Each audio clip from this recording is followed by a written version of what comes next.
Hello my dear student. स्वागत है आप सभी का हमारे इसी यूट्यूब चैनल में।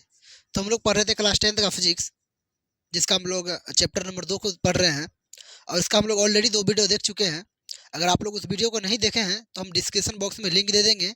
आप लोग जाके वहाँ से पहले उस वीडियो को देख लीजिए, ताकि आप लोग को इस वीडियो को देखने में कोई परेशानी ना आए और इसे समझने में भी कोई परेशानी ना आए, ठीक है। तो और हम लोग चैप्टर फर्स्ट को भी खत्म कर चुके हैं, तो उसका भी हम लोग डिस्क्रिप्शन बॉक्स में लिंक दे देंगे। आप लोग जाके उसको कंप्लीट कर लीजिए, ठीक है। तो चलिए हम लोग स्टार्ट करते हैं। आज के टॉपिक मेरा क्या बन रहा है पहला मेरा बन रहा है पार्श्विक विस्थापन। क्या बोल रहा है? पार्श्विक विस्थापन। पार्श्विक विस्थापन क्या होता है और क्या यह किन बातों पर निर्भर करता है, ठीक है। चलिए इसको हम लोग समझते हैं कि पार्श्विक विस्थापन क्या होता है, ठीक है ना। तो पार्श्विक विस्थापन क्या होता है देखते हैं हम लोग कि जब कांच की स्लेब, क्या लिखा हुआ है, लिखा हुआ है जब कांच की स्लेब, जब ये रहा कांच की स्लेब है, ठीक है। ये कांच की स्लेब है, ऊपर में क्या आपका हवा है और ये आपका क्या है, कांच है, ठीक है। जब कांच की स्लेब से प्रकाश किरण, जब कांच की स्लेब से प्रकाश की किरणें को भेजा जाता है ना, तो आपतित किरण, आने वाली किरण को हम लोग क्या कहते हैं, आपतित किरण कहते हैं, ठीक है।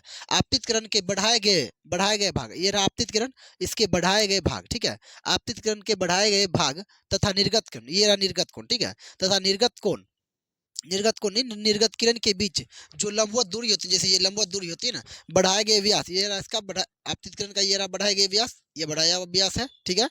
और देखिए, और ये निर्गत किरण है, इन दोनों के बीच का जो लंबवत दूरी होता है ना, इसी को हम लोग क्या कहते हैं, पार्श्विक विस्थापन कहते हैं। वही लिखा हुआ यहाँ पे कि जब कांच की स्लेब से प्रकाश की किरणें को भेजा जाता है, तो आपतित किरण के बढ़ाए गए भाग तथा निर्गत किरण के बीच जो लंबवत दूरी होती है, उस दूरी को पार्श्विक विस्थापन कहते हैं। इसी दूरी को हम लोग क्या कहते हैं, पार्श्विक विस्थापन कहते हैं। हम लोग लिख भी दिए यहाँ पे। और ये आपका आने वाली किरण क्या कहते हैं, आपतित किरण कहलाती है, ठीक। और ये आपका क्या है, निर्गत कोण, कौन है, निर्गत किरण है, ठीक है। चलिए अब हम लोग आगे बढ़ते हैं, ठीक है। तो क्या लिखा, आप यह आगे लिखा हुआ है, यह निम्नलिखित, क्या बोल रहा है, यह निम्नलिखित बातों पर निर्भर करती है। क्या कह रहा है, यह निम्नलिखित बातों पर निर्भर करती है। चलिए देखते हैं कौन कौन बात पर निर्भर करती है। पहला आपका है यह कांच, क्या लिखा हुआ है, यह कांच की स्लेब, यह कांच की स्लेब, ये कांच की स्लेब जो है ना, इसकी मोटाई का सीधा क्या होता है, समानुपाती होता है। क्या होता है, समानुपाती। जैसे ये कांच है ना और ये मोटाई है, ठीक है, मान के चलिए। तो समानुपाती मतलब ये हुआ समानुपाती, ठीक है। अगर व्युत्क्रमानुपाती अगर बोलेगा तो कांच ये रहेगा, ठीक है। और इसका मोटाई तो एक बटे क्या हो जाएगा, मोटाई। ये व्युत्क्रमानुपाती होता है, ठीक है। ये क्या होता है, समानुपाती होता है, ठीक है।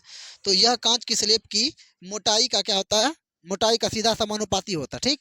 और दूसरा नंबर क्या, अगर आपको दूसरा नंबर कह रहा है आपको कि यह आपतन कोण, आपतन कोण क्या होता है, ये रहा आपका आपतन कोण, एक मिनट, हाँ।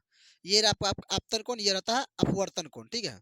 तो आपतन कोण, यह आपतन कोण का क्या होता है, सीधा समानुपाती होता है। क्या होता है, सीधा समानुपाती होता है। यह आपतन कोण का क्या होता है, सीधा समानुपाती होता है। ये लिखा हुआ है यहाँ पे कि यह आपतन कोण का सीधा क्या होता है, समानुपाती होता है। और तीसरा आपको क्या कह रहा है, तीसरा आपको कह रहा है इसमें,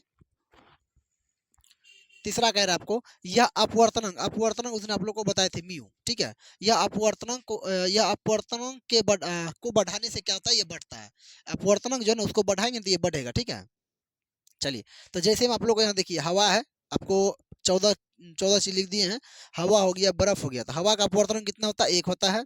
और बर्फ का अपवर्तनांक कितना होता है, 1.131 होता है। और पानी का 1.33 होता है। और एल्कोहल का कितना होता है, 1.36 होता है।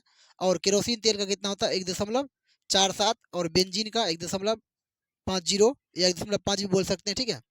और क्राउन कांच का कितना होता है, 1.52। और फिलंट कांच का कितना होता है, 1.65 होता है। और कार्बन डाइऑक्साइड या CO2 बोलिए, ठीक है, इसका कितना होता है, 1.68। और ये काफी इंपॉर्टेंट है हीरा का, क्या, हीरा का अपवर्तनांक कितना होता है, 2.42 इसका अपवर्तनांक होता है। इससे आपको 2 नंबर का क्वेश्चन भी पूछा जाता है कि हीरे का अपवर्तनांक 2.42 है, इससे क्या तात्पर्य है, ठीक है।